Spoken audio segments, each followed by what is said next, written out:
ตัสสะภะคะวะโตอะระหะโตสัมมาสัมพุทธัสสะนะโมตัสสะภะคะวะโตอะระหะโตสัมมาสัมพุทธัสสะนะโมตัสสะภะคะวะโตอะระหะโตสัมมาสัมพุทธัสสะพุทธังธัมมังสังฆังนัมมัสสามิ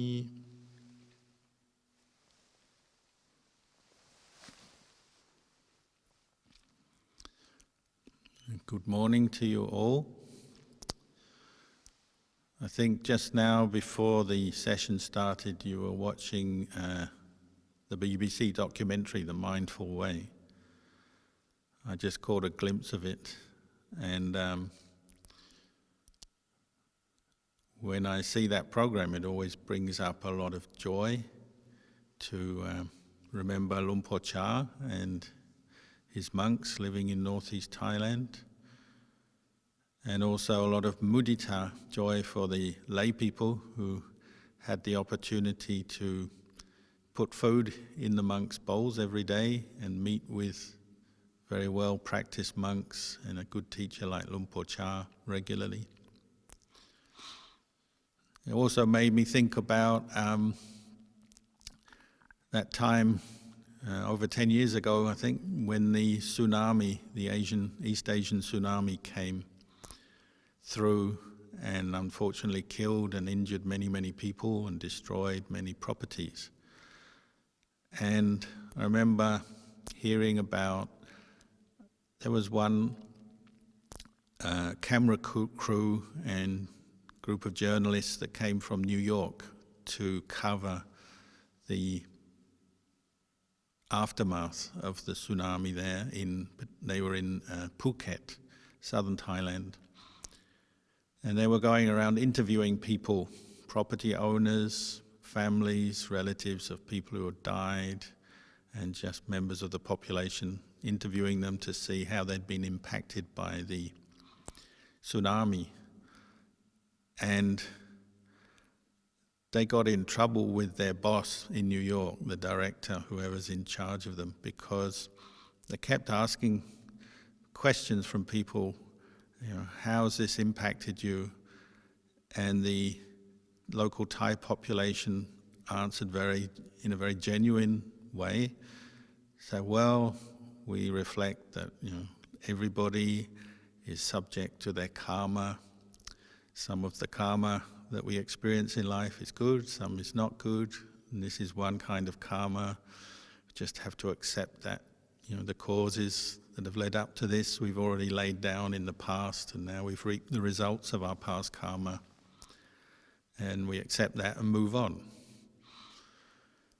Or they'd ask someone else, hasn't this experience traumatized you?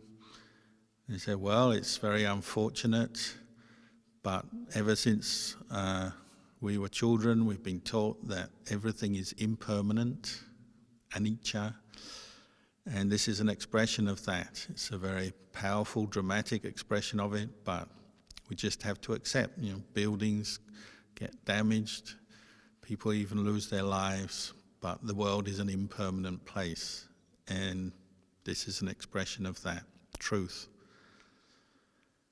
And so the film crew and the journalists were getting frustrated, and their boss back in New York was getting frustrated, saying, can't you find anyone who's actually traumatized by this event? And they were struggling because everybody was relatively calm, composed, and going about their business, cleaning up and doing whatever they could. They found hotel owners who opened their hotel and allowed foreign tourists to come in and stay for free while they were sorting out their trip home, because many of them had lost all their possessions. Maybe their original hotel had been destroyed, their resort had been destroyed. They found people providing free food and drinks for anyone affected by the tsunami. They found even doctors and pathologists who had rushed down from Bangkok to help identify bodies without being asked by anyone to do this. They just came to offer their services, volunteer their services. So the ones who seemed to get a lot of Dhamma out of that experience were the camera crew and the journalists, who were really touched and impressed by what you might call the Buddhist response to the tsunami at that time.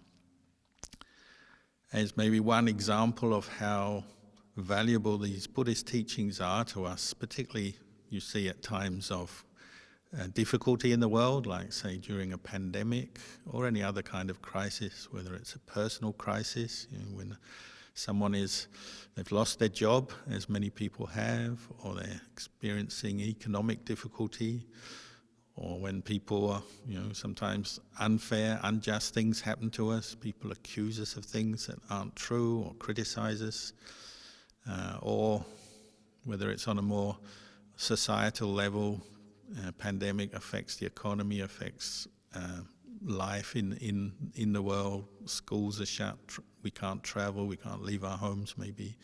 Whatever level you look at it, the sort of timeless truths that the Buddha was pointing to help us to understand better what's going on, how to behave, how to deal with change, and unpredictable change at that. So it's a very useful theme to reflect on daily, and the Buddha encouraged us to do this. One of the chants we do, if you look in the chanting book, is the 5 subjects for frequent recollection. I am of the nature to age, I've not gone beyond aging. I am of the nature to sicken, get ill, I've not gone beyond that. I am of the nature to die, I've not gone beyond that. Separation from all I love and like is certain. It's part of life. And I am subject to the karma I've made, good and bad. I have to experience the consequences and results of that. So these are 5 subjects for frequent daily recollection, or even many times a day wouldn't be a bad thing. To make ourselves familiar with the basic facts of life. Life is unpredictable, changeful, impermanent. And that time I was talking about, the tsunami, is just an example of how when people do regularly reflect on these subjects, it helps them, grounds them in the face of whatever life brings up on a daily basis. So the reflection on anicca, we call it the anicca sanya, the perception of impermanence, is something we're encouraged to develop every day. And it also links our daily life with the practice of Buddhism, because many people will have this problem. They say, well, I can do some meditation or chanting or listen to a talk, but how does that translate into daily life? How can I bring the Dhamma into daily life?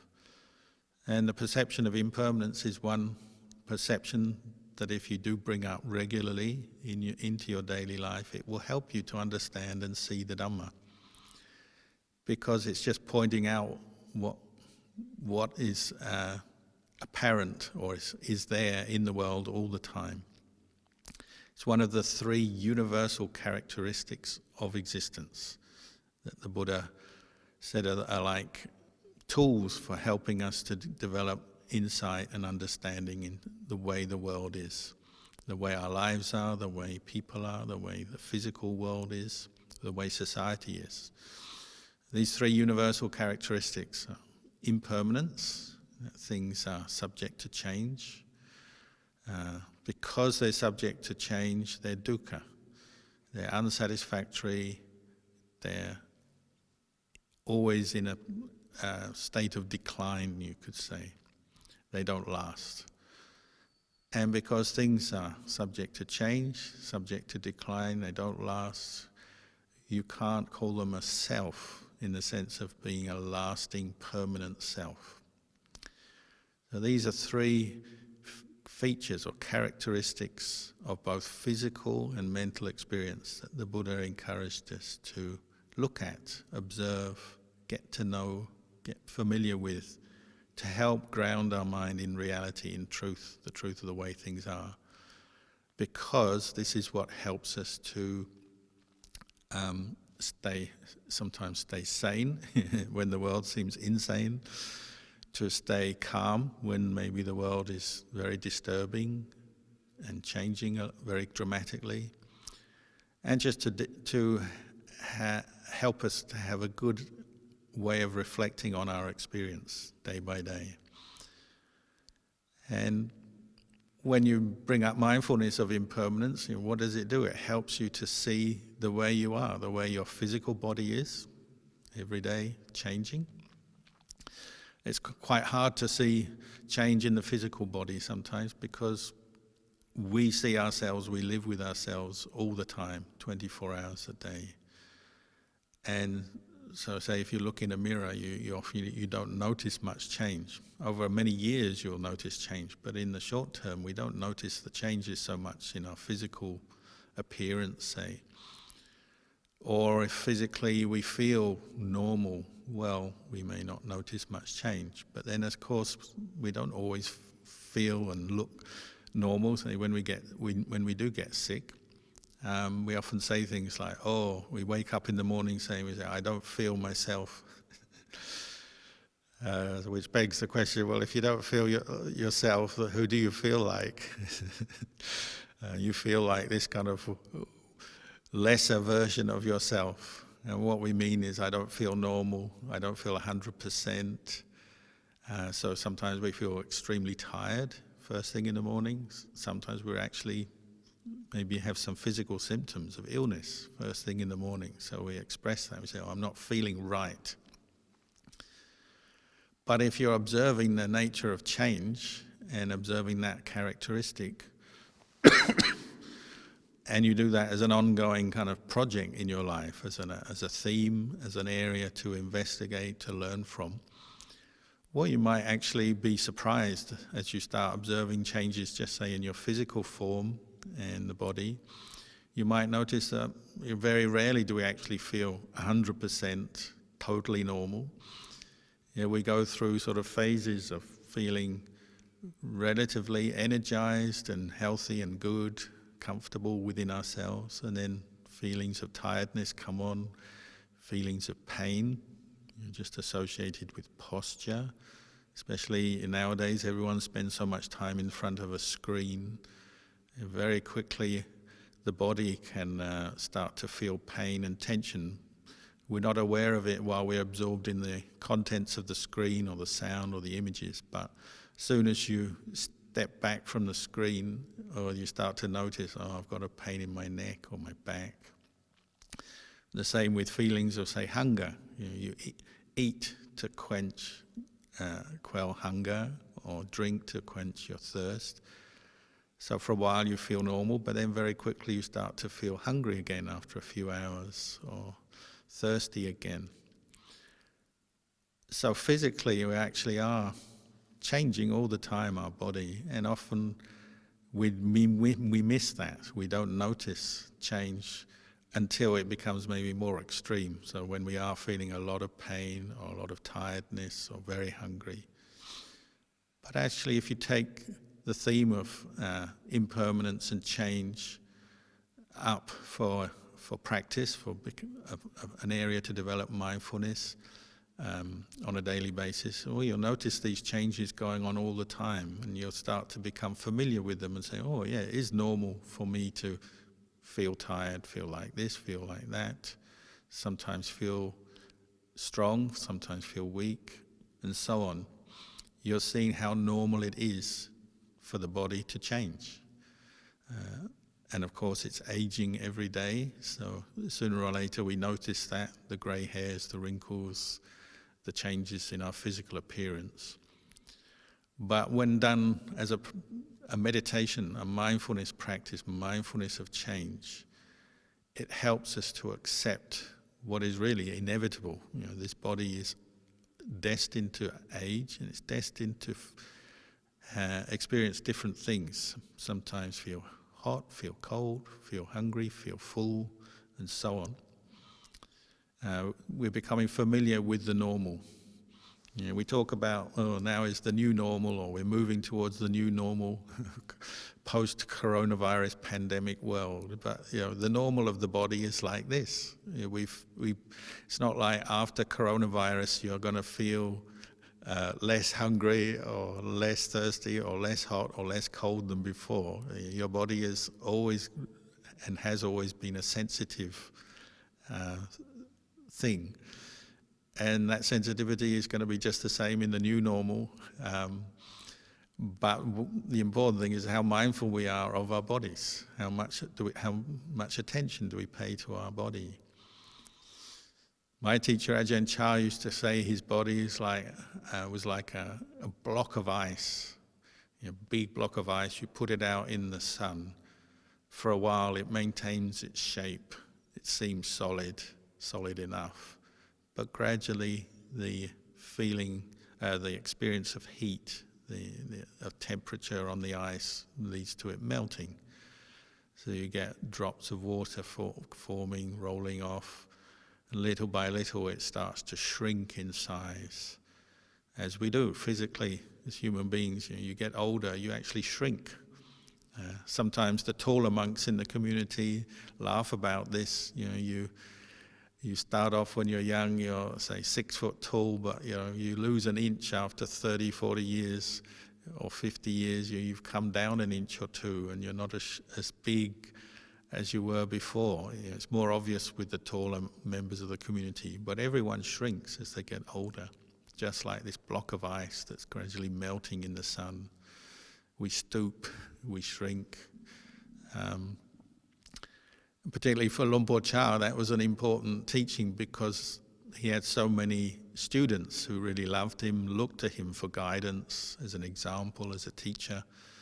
So once you see the teacher as a block of ice, you realize the teacher is gradually fading away. And with a real block of ice, as it gets smaller and smaller, the speed of the melting, the pace quickens. It becomes quicker. You can see before your eyes. So the last little lump of a block of ice disappears very quickly. Maybe just in a few moments, it's gone, and all that's left is a pool of water or a damp patch. And our life is like that. The changes of the body are, as they're accelerating as we get older. When we're young, the youth of our body, the vitality, tends to hide it. So people who have got coronavirus often seem to get through it quickly when they're young and healthy. The older you get, the more imposing the virus is on the body, and slows people down, gives them more extreme effects, and unfortunately also leads to death in the older people. It's quite common. But that's the nature of this body. It's a block of ice that is gradually melting, quicker or slower, but for sure it's melting. And the Buddha said one of the reasons we investigate impermanence and change is to help us set aside the attachment to continuity. One of the delusions we have is this sense of continuity. I've been here since I was born. I can remember who I am. I have this body. I'm seeing, hearing, thinking, doing things.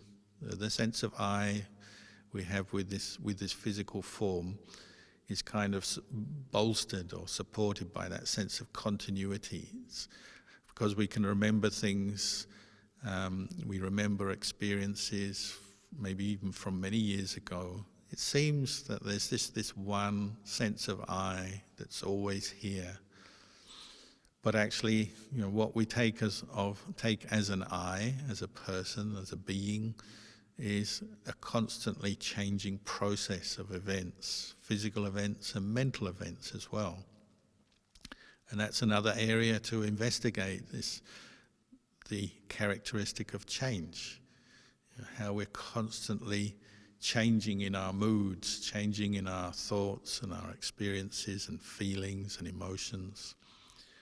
And it's not that there's nothing there, there are thoughts arising and passing away, there's feelings arising and passing away, but they're constantly changing. And the more we investigate this, the more it's helping us to come to terms and accept the true nature of things that we are, as a human being, a kind of a process of change, changing events, life events that join together. There are links, but there's no one physical or one solid, unchanging experience within that. It's a whole process. And the more in touch with the characteristic of change, or what we say, anicca, it helps us to deal with so many things in life, the uncertainties of our own physical and mental experience, the uncertainties of the world around us, the environment, the physical environment, the uncertainties of society, people, our relationships with other people. It's uncertain. So this is why monks develop these kind of simple reflections to use on a daily basis to help us cope with change. So we say, oh, it's not sure, it's uncertain, it's impermanent, or we often just say anicca. That's how monks do it. They walk around and say, oh, anicca, when the weather changes or something goes not according to plan. Oh, it's anicca. But you can use this, to help sort out suffering in your mind. That's the purpose of all these Buddhist teachings, are to help us to suffer less and eventually to not suffer at all. So I remember one story they used to tell in Thailand about this man. He was a fairly poor man, and he had one gift he was given in his life was this Chinese teapot. And because it was the only thing of value in his house, he used to keep it at the head of his bed. When he went to bed at night, he'd have it there. And one night, as you know, when you're in bed at night, it's impermanent. You move around, you move your limbs, you don't stay in one posture all the time unless you're very, very mindful. And so during the middle of the night, his arm brushed against this very beautiful Chinese teapot, and the lid fell down onto the floor next to the bed. And because his mind was so attached to the teapot, and he's so fixed on it, straight away there was that sense of despair. Oh, the lid is broken, it's fallen, that's the end of my teapot. He was so disappointed. So in a fit of rage, the impermanence has exposed his attachment to the teapot, and in a fit of rage, he picked up the actual teapot itself and said, well, this is no good now. There's no point having a teapot without a lid. Nobody values a teapot without a lid. So he just threw it out of the window. He lived in a wooden house with no glass in the windows. It's hot in Thailand. So he just threw it out of the window in despair. Then in the morning, when he went back to bed after that, and then in the morning he woke up and he got out of bed and he put his feet down, and he has a pair of slippers for the wearing in the house, and he put his feet down on the slippers and he felt something hard. So he looked down, there's the lid of the teapot, and it hadn't broken, it had landed on his slippers when it fell off during the night, and it was unbroken. And then he thought, what have I done? I've thrown the teapot out of the window. Now I've got a lid and no teapot. And he was so angry with himself, he said, I'm so stupid. And he smashed the lid of the teapot on the floor because he's got no teapot. Then he went down and got his breakfast, and after breakfast he went outside of his house. And as he walked outside of his house, he noticed in a bush the teapot that he'd thrown out the window was sitting there. It had been caught by the bush, and it was totally unbroken, totally in a good condition. It's like, oh no, I've broken the teapot lid, but the teapot was actually fine. I could have had my teapot after all. And he told his friends this story because that's how impermanence catches us, isn't it? It's not just the impermanence of material things, but the impermanence of our mind, and how easily we jump to conclusions, we get caught into stress, anger, and we do things. If he'd only been a little bit more mindful, patient, he could have saved himself so much trouble. Life is like that. If we're not in touch with the impermanence of things, we tend to constantly react jump to conclusions. Things we like, we grasp onto. When we lose them, we react with anger. When we don't see impermanence, it's like that. But when we are in touch with impermanence, maybe there's enough awareness in that situation to know, oh, it's not sure. Maybe the lid is broken, maybe not. Maybe the teapot's broken, maybe not. How many times in our day is the teaching of impermanence there to help us? You get some news, good news, bad news, it's not sure. You make plans, it's not sure. Our physical health is not sure. What's going to happen to the world is not sure. What's going to happen to the world next year is not sure, is it? Reflect back on how, maybe if you can remember an event around this time last year, wherever you were last September. Nobody in the world would have predicted, oh, next year the whole world will grind to a halt, all international travel will stop, most people will either lose their job or be working from home, everything will be changed, kids will be schooling from home, you won't be able to maybe meet your family members for long periods of time, everything will be changed, you can't go out shopping anymore, all the things we're experiencing now, who could have predicted that last year? So how you meet, say, a big change like this, a pandemic, and how it changes your lifestyle and the lives of the people around you, part of that will maybe be affected by how well you deal with change, impermanence. So for somebody who's been reflecting on impermanence year after year, chanting that chant, I'm the subject to aging, sickness, death, separation from everything I love and like is a sure thing. Somebody who's been reflecting on that every day, well, they still have to deal with the same inconveniences, the same dramatic changes maybe, but maybe they have some refuge in their heart. And the wisdom we get from our practice is a real refuge. It's better to have a refuge of wisdom than no refuge at all, because when you have no refuge, you don't know what to cling on to, what to hold on to in times of turmoil, change, whether it's just personal turmoil or the turmoil of the world. But someone with some wisdom there, who's familiar with change and the impermanence of life, they've got something to hold on to. The one constant thing in the world, the one thing that doesn't change, is the fact that everything changes. That truth, if your mind is observing and sticking with that truth regularly, then it's much better able to deal with the impermanence of things. And when you're meditating, that's what you're observing, isn't it? You're observing the changing nature of your mind, how moods arise, pass away, sense impressions come and go, feelings arise and pass away. If you constantly are investing all your energy or yourself or your attachment in every thought or every feeling, every emotional state, you're going to constantly become caught out by that, disappointed when things change, when the pleasant things, the good things you like, you love change, you get disappointed. When the things you're anticipating you don't get, you get upset and frustrated by that.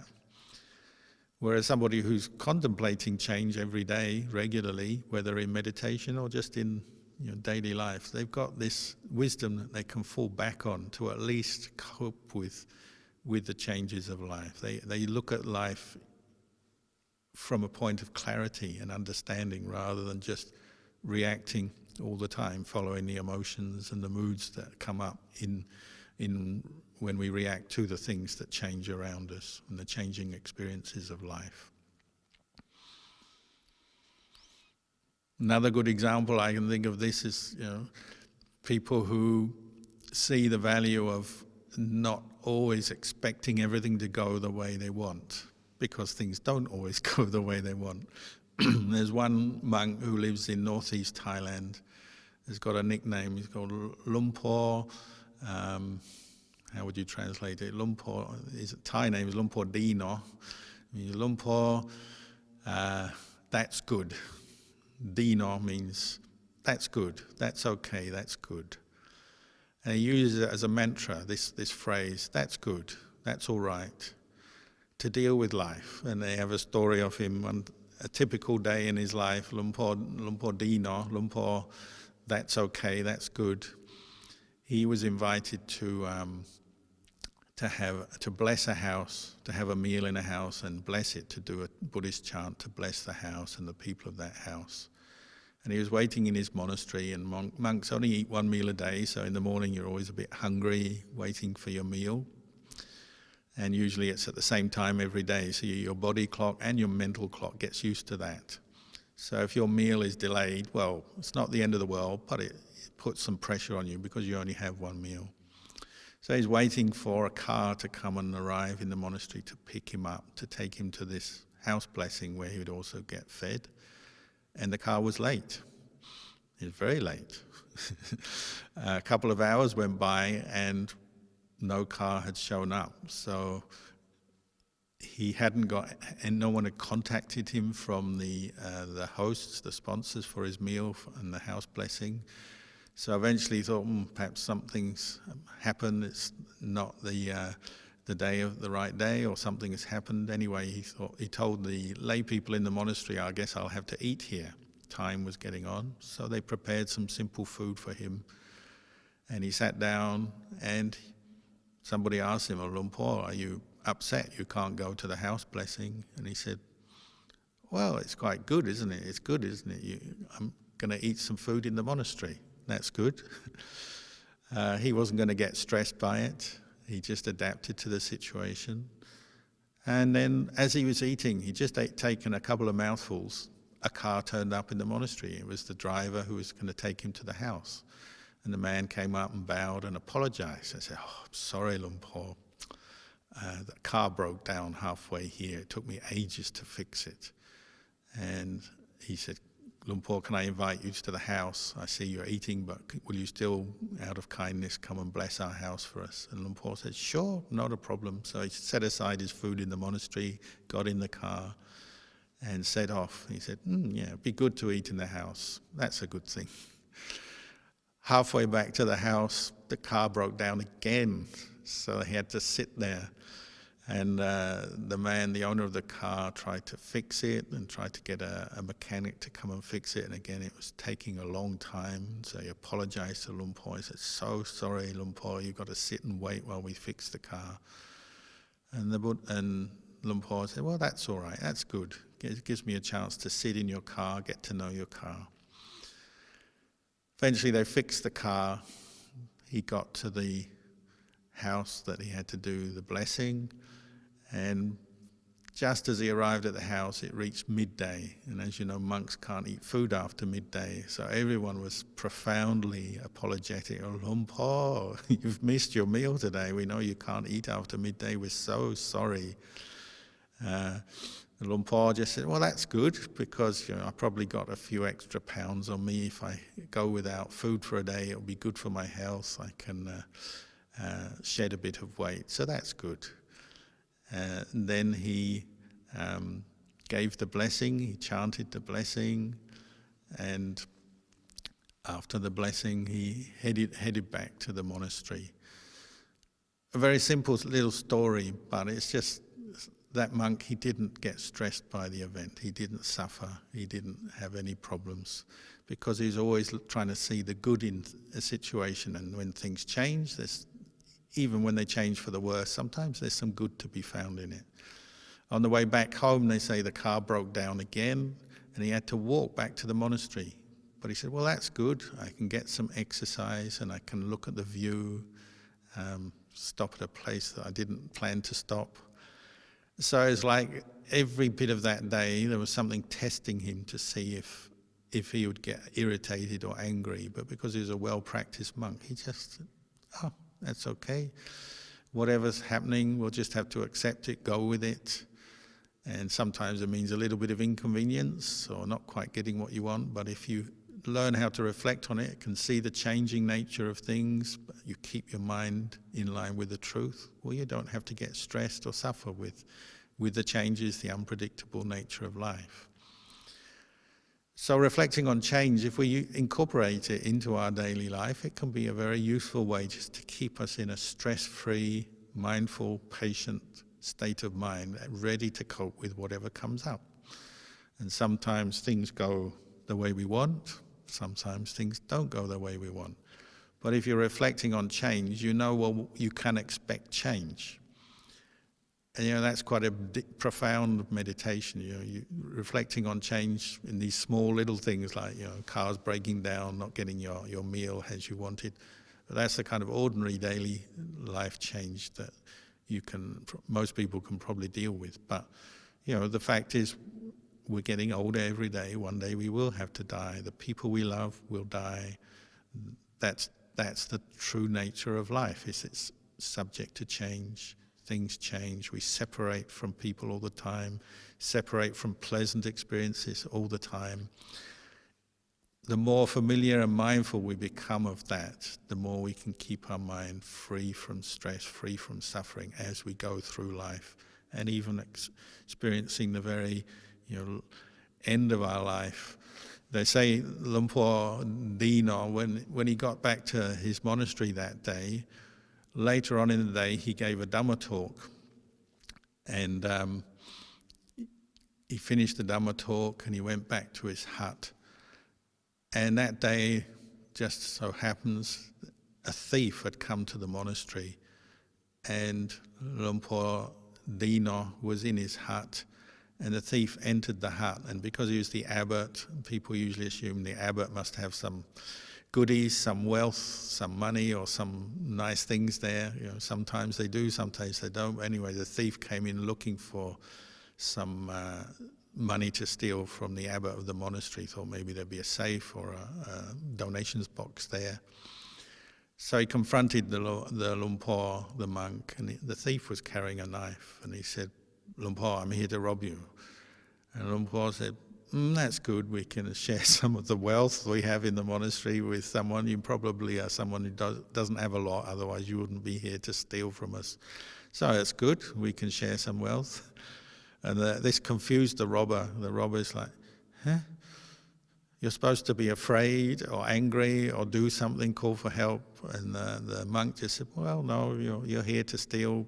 I'll just accept that. So you can take the money." And then the robber got really embarrassed and felt a bit apologetic. He said, "But Lumpur, if I steal this money, I'm going to have to kill you. I've got a knife, and I'm going to have to kill you because you're a witness to my crime. And if I go away from here, the police will ask you who did this. You've seen me. You know who I am. I've got to kill you." And Lumpur said, "Well, I'm pretty old now. I've lived in this world a long time. Maybe you could put me out of my misery, then you kill me. I won't have to have these diseases." He's got a few diseases and illnesses and this old body I'm carrying around. "Maybe you just kill me anyway, and that puts me out of my problems," which really freaked out the thief. He said, "What? You can't say that. I can't kill a monk. Normally it's very difficult to kill a monk, but you can't just invite me to kill you." And Lumpur said, "Well, I've been around a long time." And the thief said, "Well, I can't kill you." In the end, the thief decided, "I can't steal from you because you're so generous and so understanding of my plight. I'm poor. You're so kind, you're not even going to complain if I try and kill you. I can't do either." So he threw down his knife. He said, "That's it. I can't steal from you. I can't kill." So he went away. But the next day, the thief came back and he asked, "Can I ordain with you?" And the thief became a monk.